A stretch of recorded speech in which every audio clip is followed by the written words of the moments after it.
Okay, in the last class we were talking about the the viscous disturbance equation for with the parallel flow approximation, and we had obtained the disturbance equation indicated by the primed quantities u prime, v prime, w prime and p prime as given by this three linearized momentum equation, and of course, the mass conservation equation there. And then we went into that Fourier Laplace transform representation of any arbitrary disturbance, and that would imply that we would have those amplitudes multiplying by a composite phase cum amplitude factor, right, because we talked about that alpha, beta and omega here, they all could be complex. Okay. And what we pointed out that we would be taking a particular point of view where we will be talking about either the spatial or the temporal problem. So, for the time being, let us go ahead and look at the spatial problem. That means, we will take this omega, the dimensionless circular frequency, to be a real quantity, and we will try to find out the complex alpha and beta. So, those linearized momentum and mass conservation equations respectively give us these four equations, right. This comes from the u momentum equation, this from the v, and this from the w momentum equation, and there is the mass conservation equation, right. So, what I have tried to do is tell you that we have basically four equations for the four unknown amplitudes. So, that is one way of looking at it, but they are all coupled. So, if there is a possibility that we could reduce the numbers, one way of doing it is to write it as a set of first order equations. Then of course, you can see f is an unknown, f prime is an unknown here, right. From here I will get phi and phi prime as unknown, and here it is from h and h prime as unknown, and this relates f and h with phi prime. So, this is basically it is a sixth order system, that is what I am trying to point out to you. But there is an alternative way of looking at it by simplifying it. That is what we have tried to do in the blackboard. Say let us look at equation 13 and multiply it by alpha. That is what you are getting. That is what you are getting, and the same way you look at equation 15, the third equation there, and multiply this by beta, then we get this equation, right. If we add this to equation up, then we can see the following combination emerges naturally. There is a combination of alpha f plus beta h in this part. Here we see another part, and this of course is directly related to phi. We keep it as it is, and the pressure term gives us minus I pi into alpha square plus beta square. The diffusion terms also we can write it in this form, alpha f double prime plus beta h double prime, and from here when we take alpha square and beta square common, inside we get alpha f plus beta h. Now, if you look at the equation 16 here, equation 16 tells you what alpha f plus beta h is going to be. Alpha f plus beta h could be written as I phi prime.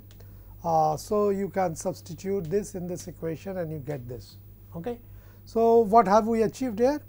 We have achieved elimination of f and h, right. We have eliminated f and h. Then what do we have? Well, we have this equation plus equation 14. 14 remains untouched, right. So, what you notice that in equation 14 we have the derivative of pi with respect to y, while this equation has pi alone. So, what I could do is I could differentiate this once, then from this term I will get minus I alpha square plus beta square times pi prime, and we can see that pi prime can be exclusively written in terms of phi. So, thereby also we can eliminate pi. So, in this process we get we get the following equation.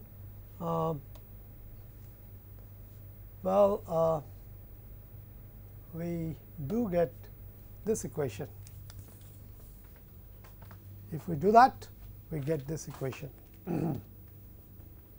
So, this is a fourth order ordinary differential equation for phi.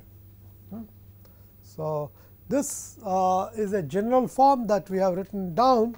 The corresponding form for 2D mean flow and 2D disturbance field was obtained originally by Orr and Sommerfeld, that takes this form. So, you can just simply substitute capital W equal to 0, and if you are looking at 2D disturbance, you can put beta also equal to 0, then this equation simplifies to this, and this was what was originally derived and presented by Orr and Sommerfeld.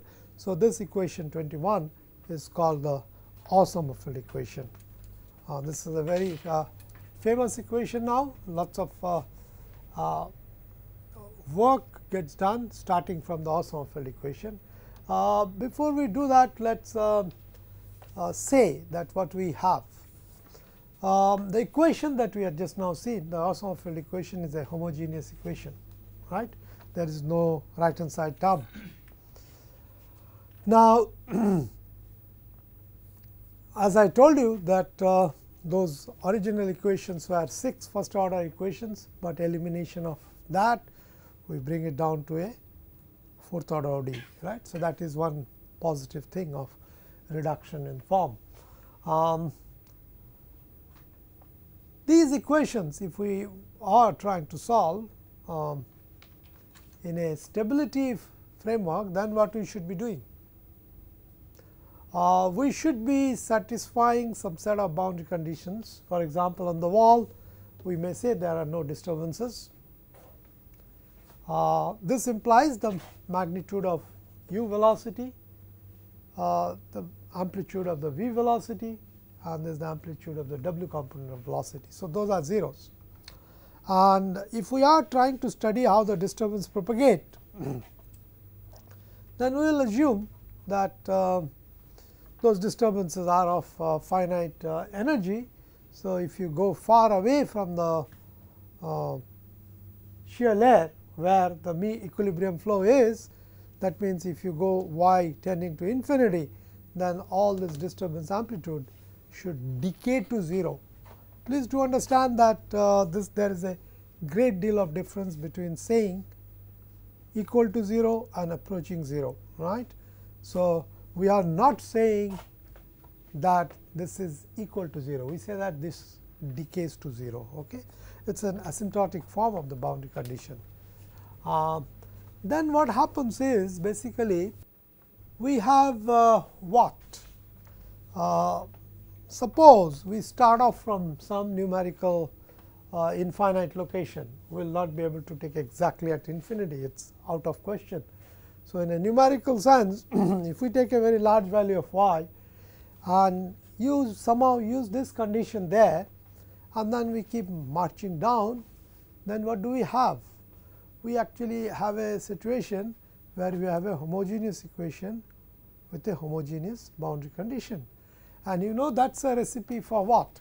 That is a recipe of a eigenvalue problem, right.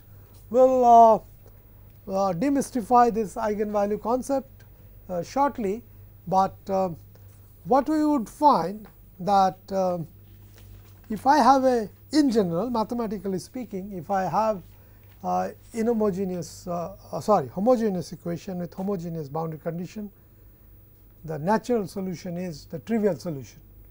But in addition, there are parameter combinations where we would find that despite homogeneous boundary conditions for the homogeneous differential equation, we will get non-zero solutions, and those are the eigen solutions, right. That is what you may have been introduced to eigenvalue problem. For example, the simple problem, if I take a column like this and I apply an axial load, and then what can happen? It can buckle, and that is a classical instability problem studied by Euler long ago. Okay.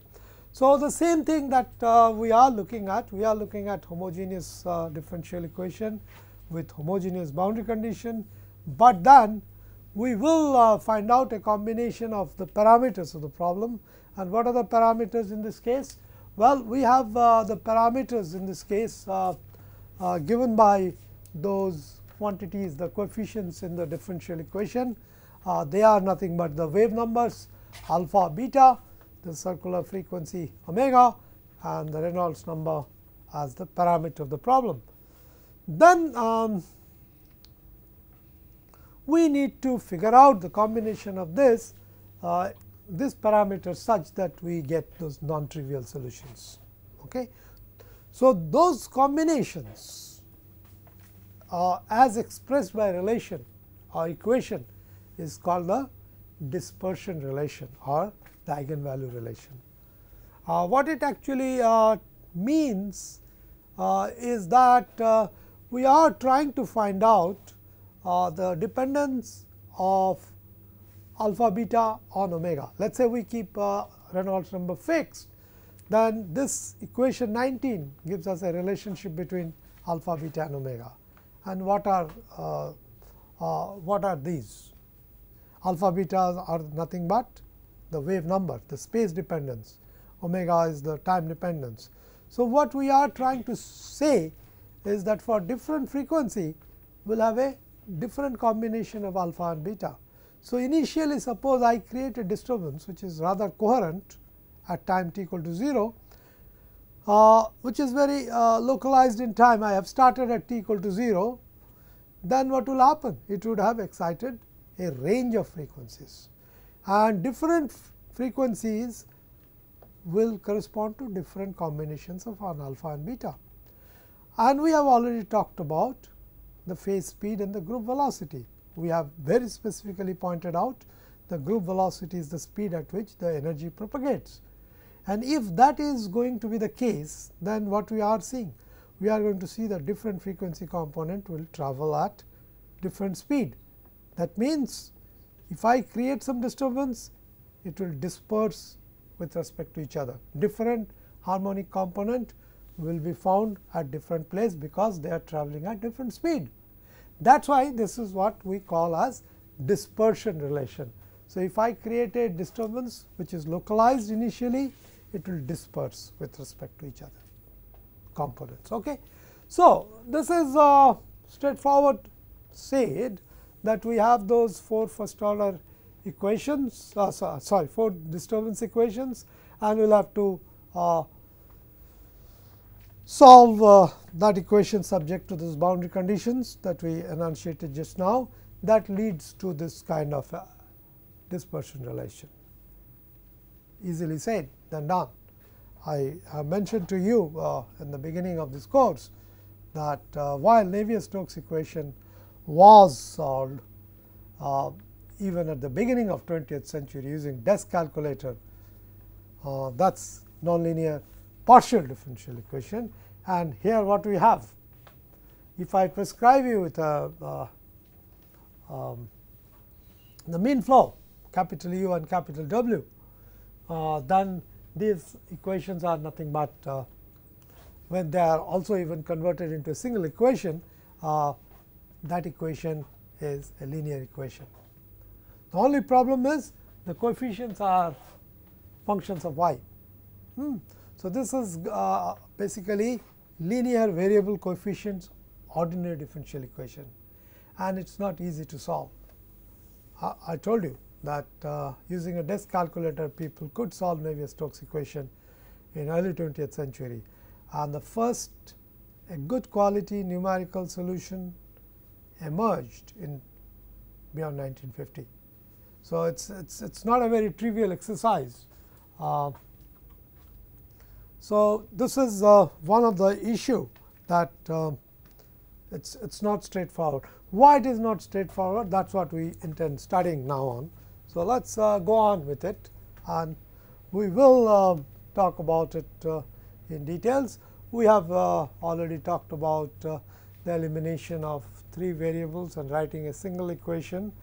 The generic form is equation 20, and its special form for 2-dimensional disturbance field in a 2-dimensional equilibrium flow is given by equation 21, and that's what historically has been called the Asymptotic equation. However, we can also see why we would prefer studying one form of the equation over the other. Like we have talked about eliminating the variables and bringing it down to a single equation. Then we talked about subclasses of solving it for, let us say we focus our attention on 2-dimensional equilibrium flow. Now we have a choice. We have a choice of studying 2-dimensional disturbance field vis-a-vis 3-dimensional disturbance field. Which one we should study? It's a very legitimate question to ask. Your initial reaction would be probably, let's go for the most generic case, the 3-dimensional disturbance field. But what we are trying to show you here, that that's not necessarily the smartest thing to do. Let's work it out. So let's say we are studying 2-dimensional mean flow, then we can set the W, capital W equal to 0 for the mean flow. It is in the streamwise direction given by u, and then we'll define some kind of a transformation. Okay, never mind that alpha and beta are complex, but we still can define it in terms of, say, alpha tilde square as the sum of these two. Okay, so alpha tilde is probably also complex. Then given omega, which is let us say real for a spatial problem, I could introduce omega tilde through this relation. So okay, and then the final thing that I could do is Re times alpha, I could write it in terms of Re tilde times alpha tilde, and then you substitute it in that the 3D disturbance equation that we shown in the previous slide, that is in 320, this equation, you omit all this capital W term, and then this we are writing in terms of alpha tilde square, and then you can see a significant simplification results. So this becomes what, phi 4 minus 2 alpha tilde square, and that you can see there is a commonality between that term and this term. Only thing is, instead of writing alpha square here, I have replaced this alpha square plus beta square by alpha tilde square, and the same way this will also happen the same. Okay, and on this side this term only survives, this goes away. Okay, this is alpha tilde square once again. What about this? This will also be alpha u double prime phi. So you can see we can introduce, there are these alpha terms. So if I can factor out an alpha, then I will get alpha Re, and that would be nothing but alpha tilde Re tilde. And if I do that, I will get exactly this equation, but everywhere this parameters would become in form of tilde. Okay. So that is what was done by Square. Okay, Square. So this transformation is what is called as a Square transformation, and what it does basically, it reduces the 3D disturbance equation in an equivalent 2D disturbance form. Okay. So I mean, this is also that Orson field equation that we talked about. Okay. So whether we are looking at 2D disturbance field or 3D disturbance field, for a 2D mean flow, we can always bring it down to this. Now, let me basically talk about this equation. Now, if I compare the results of 2D disturbance field and 3D disturbance field, how do I compare? What about the magnitude of alpha tilde? It is greater than magnitude of alpha, right?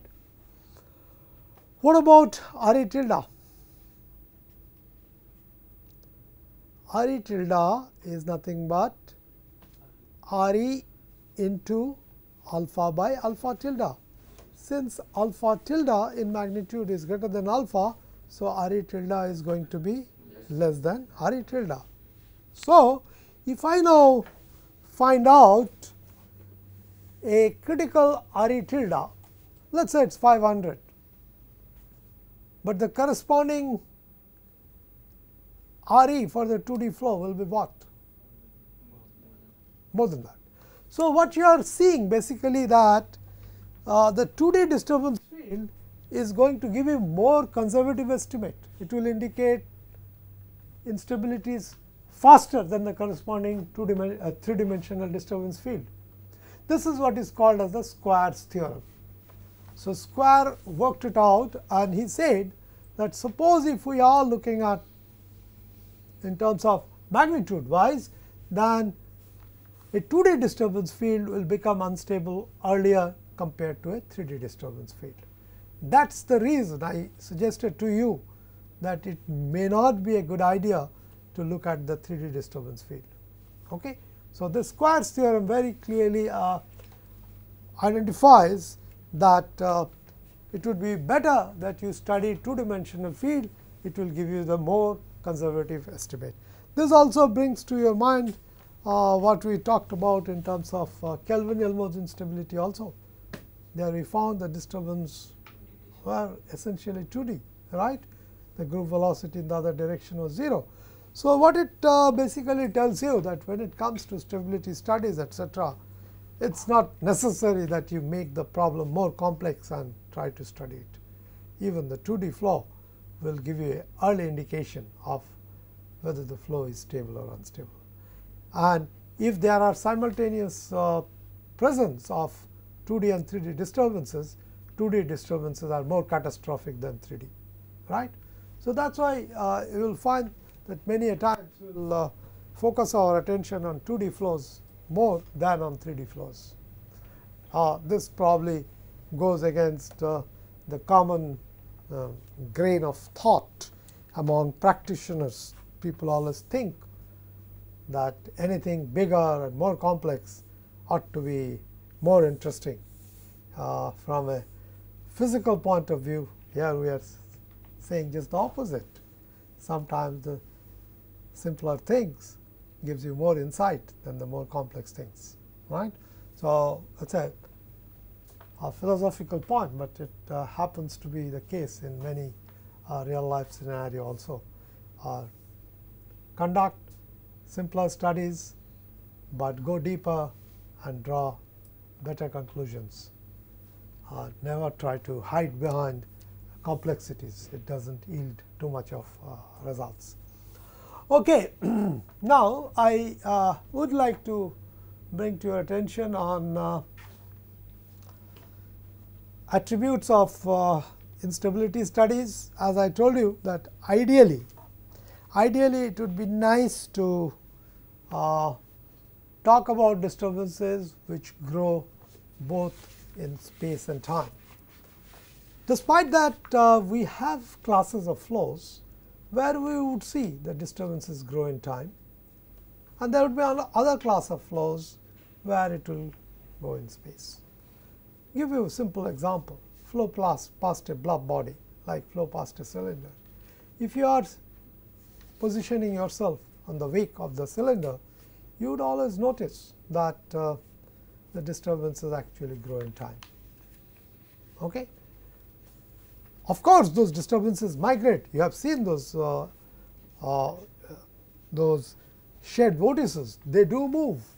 But if you look at the near wake point, the disturbance actually at a given point it grows in time. And after a certain formation zone, this convection starts. So, if you are in the near wake, things are happening in time, not in space. There the bubbles sit there and grow, and once it achieves some critical relative strength, then one of it is shed, the other one is subdominant, and the scenario reverses itself in each half cycle. So, basically the near wake of a body is a very good example where things do happen to grow in time, and those kind of disturbances could be studied using what we call as a temporal amplification theory. So, that is a euphemism for basically considering omega as complex. So, here omega will be complex, and the real part will determine the phase, and the imaginary part depending on sign will tell you whether the disturbances are growing with time or decaying with time, right. That is what we want to do. That is easily perceived if I substitute omega as omega r plus I omega I. So, omega r part remains here in the phase part, and omega I part I could put it in terms of the along with the amplitude of the disturbance quantity, right. So, this quantity in parenthesis here is basically the net amplitude. While this part grows with varies with y, this part tells you how it is going to grow or decay with time. Please do understand, though I did not write it explicitly, apart from y, it is also function of alpha, beta and Re, right. The implicit dependence is very much there. And if I am looking at temporal amplification theory, what I could do is basically I am treating alpha and beta as real. If alpha and beta are real, then I can define a magnitude of the wave number. What is alpha and beta? For the disturbance field, the wave number in the x and in the spanwise direction, the z direction. So, basically then what is alpha bar? Alpha bar is the resultant wave number vector magnitude. So, I have a component in the x direction alpha, I have a component beta in the z direction, this alpha tilde is the net resultant. Okay. So, that is how you interpret it, that alpha bar is essentially the magnitude in the wave number vector propagation direction. Okay. So, what we are talking about then, we are talking about a component alpha bar and beta bar, alpha and beta, and then what we are getting is a alpha bar vector, that is this, right, that is the alpha bar. And this angle subtended by alpha bar with alpha axis, that is what I will call it as psi. So, psi basically gives me the propagation angle with respect to the x axis, because this is also the x axis and this is your z axis, right. So, this is what you are getting. So, what happens is we have the real frequency given by omega r, and then we have found out the resultant wave number vector alpha bar. So, omega r divided by alpha bar would be the phase speed of propagating disturbance in this direction, right. Now, what we also see in the previous slide, that if I write down the disturbance quantity as a function of space and time, then we had this factor q hat, which we call as a function of y, and then I mentioned implicitly they are also functions of alpha, beta and Re, right. And what else we had? We had also e to the power I t, right. And the phase part is given by alpha x beta z minus omega r t. So, this quantity that I have written here within braces is nothing but A. Okay. So, this quantity is what I call as A. Okay. So, A depends on, of course, y. Alpha beta means what? X and z, right. So, it is like this, it is a function of space, this part, times a function of time, right. So, what I could do is, if that is A, I could write it as dA dt. If I do, what do I get? I will get omega I times this, and what is this? This is A, right. So, this is going to be omega I times A. Okay.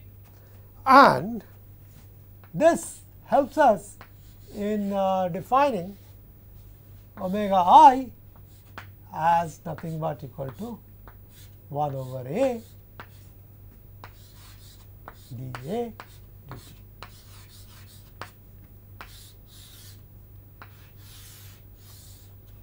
That is what you have in equation 25 here. You are saying that by some means, suppose you go to the lab and do the experiment, measure the amplitude. So, you will be getting A, okay? And if I measure it as a function of time, I should be able to evaluate this derivative, and I divide by the amplitude instantaneously there, I am going to get an estimate for omega I, the temporal growth rate. So, this is something that one does in temporal theory. Things are pretty much simple, right, because what you have a flow may be coming in which direction? We are talking about two-dimensional disturbance. So, the flow is coming in this direction, but the disturbances are not aligned with the flow, they are actually going at an angle psi. So, that psi is unambiguously obtained from there, and then we can also calculate the growth rate by following the amplitude along that. Next, what we could do is we could look at the complementary picture. But anyway, we have done this, but let us nonetheless summarize what we have. Omega I basically is going to tell us whether the disturbance is growing or decaying. So, for example, if omega I is negative, of course, disturbances are going to damp with time. If omega I happens to be equal to 0, it will be insensitive with respect to time, it will not change with time. And if omega is positive, then those disturbances amplify with time.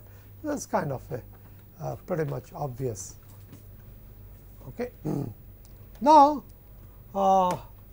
we could also have flow scenarios where the disturbances are seen to convect in space.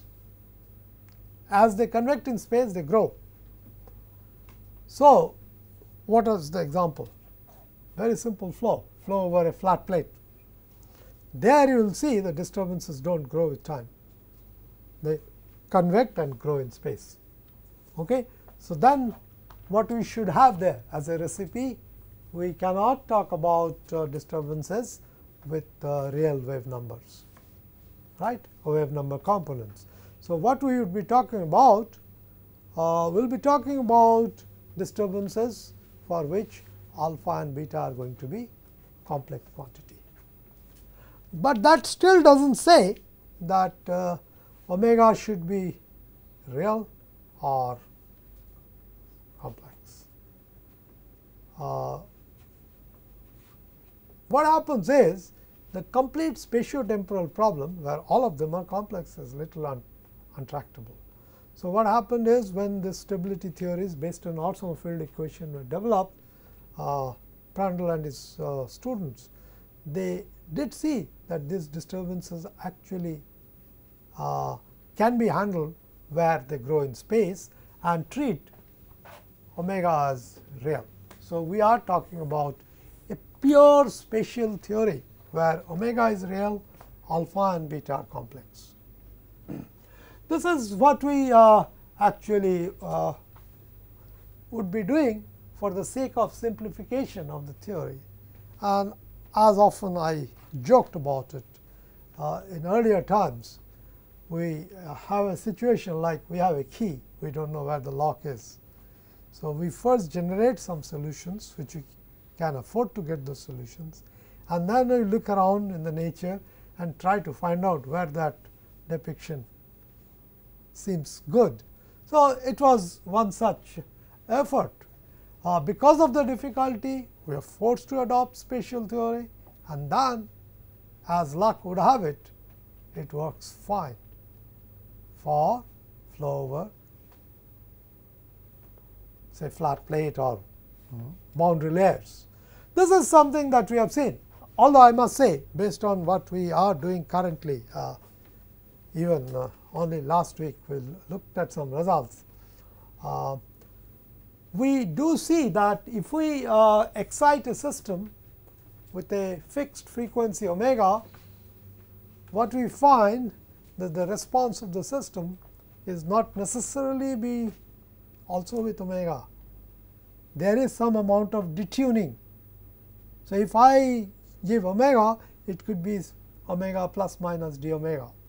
There would be some detuning. So, in reality, in most of the flows that we really come across, we can predominantly talk about temporal theory or spatial theory, but strictly speaking, we should really talk about spatiotemporal growth, which will be talking about when we come to not of any of the simplified model that we are looking at. Suppose we are able to solve the full Navier-Stokes equation, then we can work in a framework. We do not have to make simplifying assumption.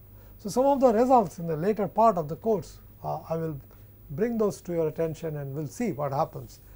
For the time being, let us see historically how things have developed, how people still continue to use. Please do understand that these are not trivial exercises. In designing an aircraft wing, we actually use the stability theories in designing the wings. Okay. Now, talking about spatial theory, let us consider alpha as this, beta as this, then the disturbance field as a function of space and time. We could write it like this. Now, you can see what happens is the real part here of wave number component and this, they actually get together to define the phase of the problem. The imaginary part of alpha and beta brings out this factor, and please note that here it is with a minus sign, unlike what we had there in the temporal theory. There it was a plus sign. So, what happens is we can obtain the alpha i's and beta i's, and if they are such that they are negative, their net sum effect is negative, then of course, this will grow in space, right. So, we will talk about it slowly. Okay. Now, spatial theory is somewhat little more complicated than the temporal theory. Temporal theory, we saw that we have a alpha and beta which are real, that signified that we were going along a particular direction. But here the scenario is a little more complex, because the real part here alpha and beta r will help us in defining the phase speed, the group velocities, right. So, that would indicate the direction in which the disturbance propagating. However, alpha I and beta I did not necessarily be in the same direction. That means what? The wave may go in one direction, but it can grow in some other direction. So, this is something that we must appreciate. To appreciate that, let us once again talk about the flow. And once again, along the x axis, let us say I define alpha r. So, flow is in this direction, which we are talking about u. Okay. Then we could talk about beta r. So, that is in the z direction, and then we can talk about a quantity called alpha r bar. So, that well, if beta, well, we could keep it there. So, what we are going to have is basically alpha r vector in this direction. So, this is the wave propagation direction, and tan inverse of beta r by alpha r is going to give me psi. That is what your last equation here is. Okay. So, that is what we would be looking at. It's almost like what we seen in the previous case. And what happens is, since omega is real for the spatial theory, we can very clearly work out this expression for the phase speed, that is nothing but alpha r bar. Now, you have also seen the disturbance will grow or decay depends on alpha I and beta I. So, I could perhaps define, say, beta I along this axis, and let us say alpha I along this axis. So, what I can do is I can identify a resultant quantity, which I will call as alpha I bar. So, this is my alpha I bar. Alpha I bar, as you can see, is the square root of alpha I square plus beta I square. And then I can talk about this angle as psi bar. So, what we could do is we could define an axis system. This I will call it, let us say, x bar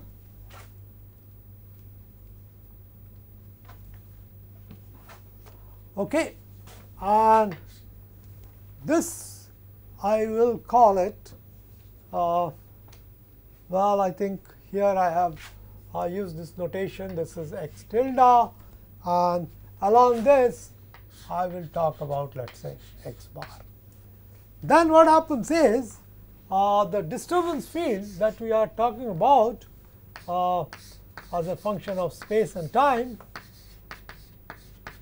then I will write it as, once again, the amplitude function of y. Then I will have alpha, beta. Well, they are going to be now the parameters, which I will write it somewhat little more carefully. I will write it as omega and Re, and what happens is I have that growth term, which was nothing but minus of alpha ix plus beta iz, that I could write it as simply nothing but alpha I bar times x bar. Okay. So, I could do that. So, basically what we are essentially writing is essentially this: alpha I bar x bar is equal to alpha I x plus beta I z. That is what it is, you can see. So, alpha I x plus beta I z, resultant is alpha I bar x bar. So, that is what we have written there. So, this is this part. Once again, put it in inside the brace, and the phase part, it is going to be this. That is nothing but alpha r bar x tilde minus omega t. Once again, we can call this as the amplitude, right? This is the amplitude part, all right? So, we have gotten an amplitude which gives us this kind of dependence. So, from here what I could do, I could differentiate this amplitude with respect to x bar. Then what do I get? Minus alpha I times a. So, if I divide it by a, I will get this is equal to minus alpha I bar. So, that is the spatial amplification rate.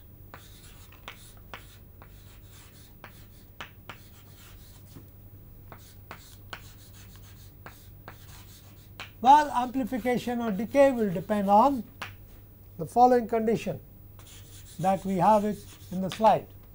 So, if I somehow contrive to prescribe psi bar and then obtain this quantity numerically or experimentally, then I will get the whole quantity as minus alpha I bar. So, if alpha I bar happens to be positive, then that would be a decayed solution, right? While alpha I bar equal to 0, then we have neutral stability. And of course, if alpha I bar is less than 0, then we have instability. Now, this of course presupposes something, that we know this direction x bar. Unfortunately, in the spatial theory, we are going to find out both alpha r, alpha I and beta r, beta I. So, we do not a priori know what is our preferred direction, x tilde, x bar, none of these are known. So, what we could do is, we could actually really try to find out the different alpha r, beta r combination and corresponding alpha I and beta we find out, and we find that alpha I and beta I also would be different in different direction, right? I could have that. So, what would happen, that this is a very funny scenario. The flow is coming like this, the wave may go in this direction, but the growth may be in another direction. So, this is far too many unknowns, and this makes life very, very complex. How can we get around that is not an easy answer, not an easy answer. However, what we know is that we have a general dispersion relation of this form. That is how the circular frequency is related to the wave number. If we have some such relation, then we can differentiate those omegas with respect to alpha and beta, and then we get the corresponding group velocities. When we differentiate with respect to alpha and beta, we are here talking about differentiating with respect to alpha r and beta r, right, the real path. The real path defines the will help us define the group velocity, right. So, that is how we have to do. Now, in temporal theory we used omega equal to omega r, and in spatial theory we use well, this is not strictly a correct thing, but what it basically says that in calculating the group velocity we will have to use alpha r and beta r. Omega is already real. Omega is already real, and so in temporal theory what you do, you take the real part of omega and differentiate it with respect to given alpha and beta, which are real. So, that is unambiguous. Now, in the spatial theory, omega is real, but you do have combinations of alphas and beta r's, and if you differentiate them, and then you get the corresponding group velocities. So, different alpha r, different beta r's will go in different directions defined by the group velocity. However, we can see that somehow the time growth can be related to the spatial growth if we know the speed at which the disturbance is traveling with. So, that is what is written here heuristically. We will prove it. We will prove it rigorously somewhat later, but this is what Schlichting did. While Tolman was the first to calculate the critical value of Reynolds number above which flow becomes unstable, Schlichting actually worked out the various growth and decay rate for using spatial amplification theory. And please do understand that this kind of complications that we are getting, it is because we are talking about 3-dimensional disturbance field. So, alpha and beta making all these things, but if suppose I do look at 2D disturbance field, then what happens? Then everything goes in the x direction. So, all these complications are with respect to 3-dimensional disturbance field. It is not somewhat imaginary or illusory to consider that, because if let us say if we are designing aircraft wing, we do very often see that. A very good exercise for one to undertake would be to go up on an aircraft on a dark night and arm yourself with an infrared camera and just take the picture of the wing alone, and you will see lots and lots of interesting things happening, because you know the heat transfer rates are going to be different depending on whether the flow is laminar or turbulent. So, you could actually pick up the footprint or the portrait of which part of the wing is laminar, which part of it is turbulent, and then as you go along you will see which way this laminar and turbulent flows are there, and they are not going to be necessarily steady depending on flight condition. You will see all kinds of disturbance, and the better thing is to do is set up a experiment.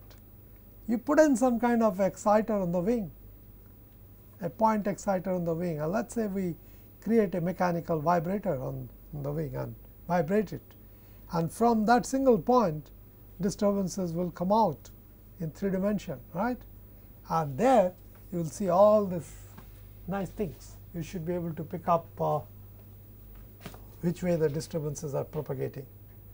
Well, one has to do additional work. You may have to probably heat the wing from inside to amplify those pictures better. Okay, but you see that spatial theory is a little more complex than temporal theory, right. So, that is what we need to look at. Now, that is what we talked about, that we can actually relate the spatial growth rate with the temporal growth rate, provided we know the group velocity. And the group velocity components we have just now talked about. This is the group velocity in the z direction, this is the group velocity in the x direction. The ratio of the two defines that angle psi bar that we shown here. So that is what you do. How do we get this? This is something is heuristically arrived at by Schlichting. Schlichting did all that, because you see temporal calculations are easier to make compared to spatial, and he was doing temporal calculation. So, he was basically analytically or numerically obtaining omega I. But then if you know the group velocity, then you can convert that temporal growth rate into spatial growth rate. This is what the implication of this equation is, right. Now, why does it happen that way? Why does that happen is given out by properties of complex functions. So, what we have, think of the real path of the frequency omega r.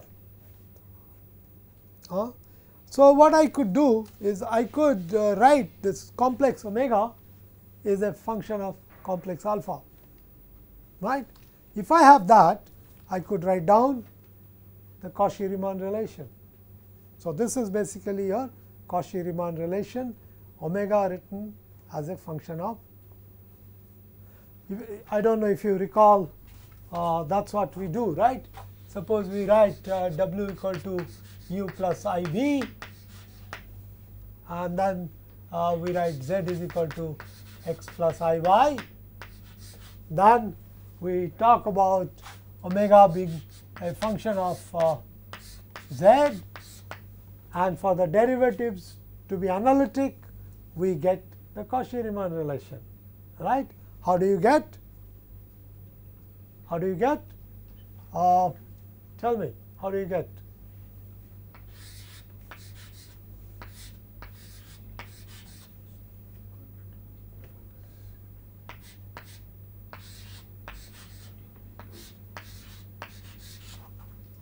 That is that, and